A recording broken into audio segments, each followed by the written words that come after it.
Na, o šio vakaro pinigų kartos svečias naujasis Nobelio ekonomikos premijos laureatas, Yale'o profesorius Robertas Šilerius. Good evening, Professor. It's an honor to have you here. And let's start with your connections to Lithuania. What are your roots? Maybe you could tell in short for our viewers. All four of my grandparents came separately to the United States between 1906 and 1910. So we've been in the U.S. for 100 years. My grandparents met and married here. My parents met and married within a Lithuanian community. And we still know our relatives here after 100 years. We just had a great family reunion yesterday. Here in Lithuania? Yeah, we had 20 people at a luncheon. And they sang Lithuanian songs, everything. It was great. Do you know a bit of Lithuanian or Aš suprantu truputį. Oh. Tik truputį. Okay. Oh, that's more than I speak baby Lithuanian. Okay. That's all. Okay, let's talk economics. Economic bubbles, and this is your field of expertise. But and it dates even back to the 16th century, Holland or tulip bulb bubble. Do you think it's a human nature to become interested in invest into possible bubbles, and you can do nothing about it? Well, it is involved with human nature, but it also is affected by our institutions. We didn't have bubbles before 500 years ago, and I think that's partly because we didn't have the communications. We didn't have the news media, so bubbles the contagion rate wasn't high enough. So I think news media are a mixed, you're the news media, so they are a mixed blessing. They bring enlightenment and they bring bubbles. But on balance, I think they're a good thing. How strongly do you think media influence the market nowadays? And maybe also the social media, the new phenomena on a field? Well, the problem with financial markets, without interpretation, people have difficulty knowing what all those statistics mean. There's tons of prices and earnings and other data that come out, but people want someone to tell them what does it mean. And unfortunately, the same process of telling them what it means sometimes produces speculative bubbles. But I don't think we should overreact to these bursting bubbles. We can't have a smooth growth trajectory up. There's going to be excesses. It's just human nature. It's humans confronting ultimate uncertainty. So I'm not so Some people think that this financial crisis should mean that we should end financial capitalism. I don't think so at all. I think the growth that preceded the crisis is, and the growth that's followed it are connected to the financial institutions as well. Still talking about the knowledge, Professor, you'll have a free course on our Coursera, the biggest free knowledge, courses website in the world. How does it feel to have 50,000 students in the class? And how do you see this as a free knowledge tool, that you can instantly reach a student in Lithuania or in India or in Bangladesh? Well, I feel a little bit, it's an experiment. We don't know where it's going. I'm excited, it's my gambling impulse. I like to participate in experiments and see where it goes. I'm concerned about the potential for creating unemployment. If I'm teaching 50,000 students, if I really am so lucky as to get them to complete my course, I'm taking teaching jobs away from other people. There's a worry that our modern communications technology is bringing on a winner-take-all economy, where we've already seen that in performing arts. That came with the phonograph 100 years ago, more than 100 years ago. And so it's happening in more fields. And I worry that it will bring on inequality in our society. I think that the biggest economic issue facing the world today is the risk that inequality is going to get worse. But the capacity of knowledge is basically limitless. So the people can take your courses and other courses and other courses if they are willing. So it's a bottomless well don't you think? Yeah, I don't see. No, there's a question of. I don't think we know where this is going. One thought is that everyone will be just taking online courses, and there won't be jobs for professors anymore, for very many professors. But I don't know that that's going to be the outcome. I don't know that this online thing is going to succeed in the first place. And I think it could be just the reverse. It could create more jobs for teachers, because the direction that online teaching might take is it would be more like a classroom experience. People like to get to know their professors. Yeah.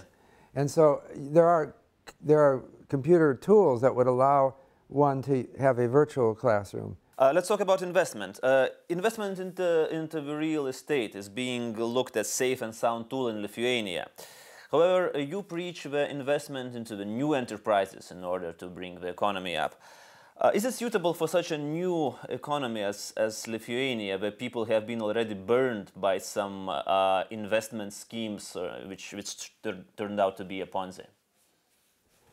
Well, I think that we need government regulation in order to prevent the abusive schemes.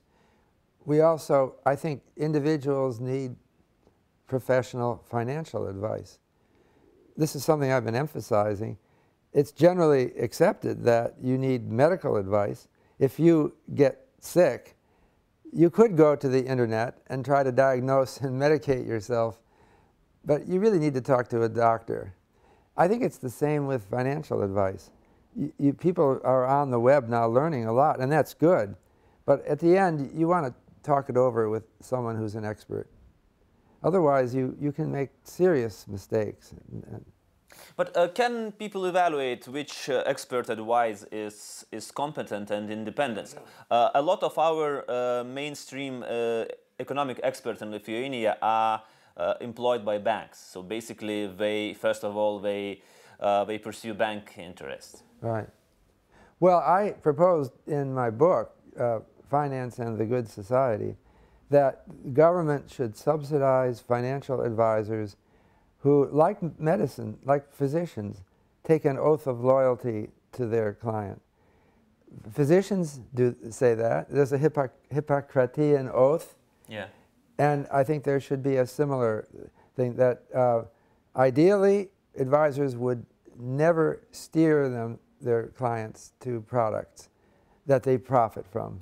Professor, how do you see the role of the central banks in managing the markets and not allowing the big bubbles to form and burst? Well, central banks are really the history of central banks began in the United Kingdom with the Bank of England. That over the centuries has developed into an institution that helps promote economic stability. They have judgment about interest rates and about bubbles and the like. Unfortunately, central banks have only limited power over the economy, and they can't do everything. So managing bubbles is not generally perceived these days as the central role of central banks. The most important role in common opinion is to worry about consumer prices and prevent inflation from getting out of hand. So it's hard for them to manage speculative bubbles as well, which often tend to occur in a particular sector. The monetary authority doesn't usually involve itself in which sector is overpriced, that sort of thing. But I think that some attention to massive historic speculative bubbles by central banks is warranted. We had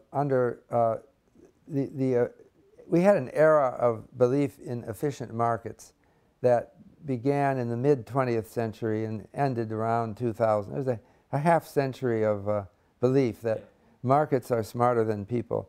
So central banks tended to be shy about saying anything about bubbles. And I think they were partly responsible for this crisis by believing in markets too much. So there should be some role in helping prevent bubbles, but they can't really solve the problem by themselves. Professor, you have been speaking and writing about various types of behavioral economics. What kind of new examples, or maybe what kind of trends can we expect in the future, in the near future? we seem to be seeing a lot of real estate bubbles around the world.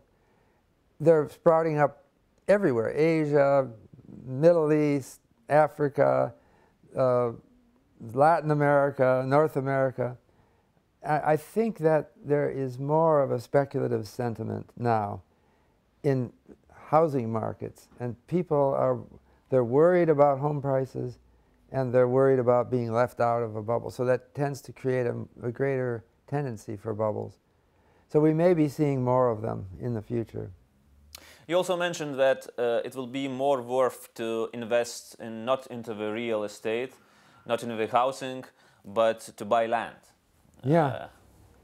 Can you elaborate on that? Well, I'm not really giving investment advice here, but I'm saying that there is a fundamental difference between investing in homes and investing in land, for the simple reason they can't make more land. And the way the housing bubbles in homes tend to end is when prices start to get high. Well, builders look and they say, this price is very high relative to the cost of constructing it, so I'm going to build a lot of them. And then the supply floods the market and brings houses down. That dynamic is not there for land prices. You always have to wonder where in the stage of the bubble, if you're thinking of buying into it, where are we in the stage of the bubble? Because it could be just about to pop.